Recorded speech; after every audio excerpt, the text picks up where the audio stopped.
അറബി മാന്ത്രികത്തിൻ്റെ ഏറ്റവും പുതിയ വീഡിയോയിലേക്ക് എല്ലാവർക്കും ഹൃദയം നിറഞ്ഞ സ്വാഗതം. ഇന്ന് ഇവിടെ പരാമർശിക്കുന്ന സൗന്ദര്യവശ്യം എന്ന വിഷയത്തെക്കുറിച്ചാണ്.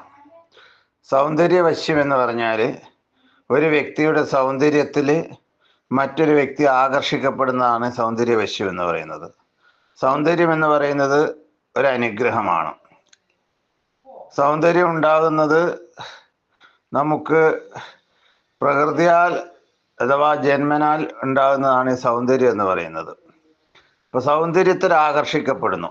അതൊക്കെ പൊതുവായിട്ട് ധാരാളം നടക്കുന്നതായ കാര്യങ്ങളാണ് സൗന്ദര്യത്തിൽ ആകർഷിക്കപ്പെടുക എന്നുള്ളത്. അപ്പം സൗന്ദര്യമുള്ളവരെ ആകർഷിച്ചെടുക്കുക, അതിനാണ് സൗന്ദര്യവശ്യത്തിൻ്റെ കർമ്മങ്ങൾ ഉപയോഗിക്കുന്നത്. അത് നമ്മൾ വിചാരിക്കുന്ന പോലെ നിസ്സാരമായിട്ടുള്ളൊരു കാര്യമൊന്നുമല്ല, അവനവന് സ്വന്തമായിട്ട് ആകർഷിച്ചെടുക്കാൻ പറ്റുന്നതുമല്ല. നമ്മളെ മനസ്സിൽ നമ്മൾ സൗന്ദര്യമുള്ളൊരു വ്യക്തിയെ കണ്ടാൽ നമുക്ക് ആ വ്യക്തിയെ എപ്രകാരം നമുക്ക് നേടിയെടുക്കാൻ പറ്റും, അതിന് നമ്മളിൽ കുറേ ഗുണങ്ങളും ആവശ്യമാണ്. മാന്യമായ വശ്യമായ പെരുമാറ്റവും, അതുപോലെ തന്നെ ആകർഷണീയമായ സംസാരവും, അതുപോലെ തന്നെ നമ്മൾ അവർക്കൊരു മതിപ്പുളവാക്കുന്ന രീതിയിലായിരിക്കണം നമ്മുടെ ഭാഗത്തുള്ള പ്രവർത്തനങ്ങൾ. അതൊക്കെ പാലിക്കുന്നവർക്ക് കർമ്മങ്ങളും കൂടി ചെയ്യുമ്പോഴാണ് ഈ സൗന്ദര്യവശ്യത്തിൻ്റെ പ്രയോജനം കിട്ടുന്നത്. സൗന്ദര്യവശ്യം അവനവന് സ്വയം ചെയ്യാൻ കഴിയുന്നതല്ല. അത് കർമ്മങ്ങൾ, കുറച്ച് കടുപ്പമുള്ള കർമ്മങ്ങളും കാര്യങ്ങളും ഒക്കെയാണ് അതിൻ്റെ അകത്ത് വരുന്നത്. മനസ്സിനെ പൂർണ്ണമായിട്ട് ആകർഷിച്ചെടുക്കണം.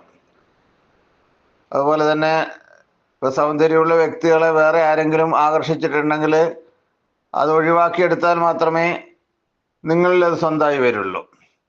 അപ്പം അതിൻ്റെ കാര്യങ്ങളൊക്കെ വിശദമായിട്ട് നോക്കിയിട്ട് ചെയ്യേണ്ടതായ കർമ്മങ്ങളാണ്. എൻ്റെ ഈ വീഡിയോ ഇഷ്ടപ്പെട്ടാൽ ഇത് സബ്സ്ക്രൈബ് ചെയ്യുക, ഷെയർ ചെയ്യുക.